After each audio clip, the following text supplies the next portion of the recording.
itimlay tlanchhia hangin piathut di dam ten tlanchhia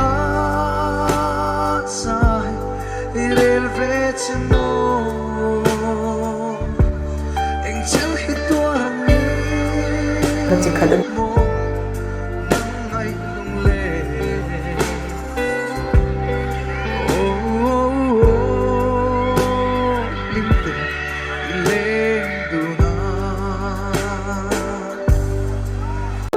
안동 팔레 tugal rosagay uma na pagin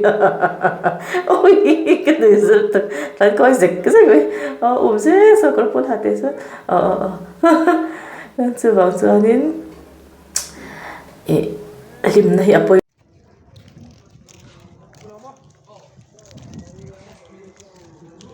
tidam tlawh ai Bazarah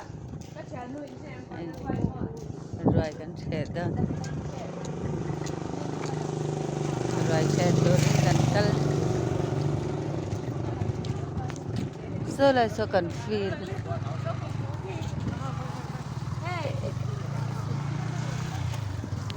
karon da thawa he anu te nen roi the turin kala he are support nung lama loin selfie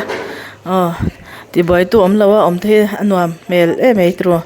hadam takin roi the se a the zo to a tu na chuan kan ron da le shim shim ani he anu te pi ani he fel me ni anu te hi anu so bani pa po kalza za me aresa atilang thiam bak lo ni hen te hian mo lo ngai dam long me ro với cái khom nó tụi ta hiện ăn lẩu khom thính bị chơi khom hen chuan roi chun the zo ta hei an roi the zo kha apu khan apa thlan lama kalvek tur tia roi the zo kha tlang ngala in fu chiang te chumo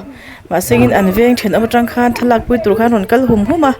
anon lak pui ta tuna lak pui zo an honga anon kal bel le zela aurin chana na zu hruai ro ta ni chu thlan mi khamo thlana kal kha lo in vele me ra ule om chin te om dan te khain thachak thin sak ron da sak le cheu mi fel hau are salak ter khop mai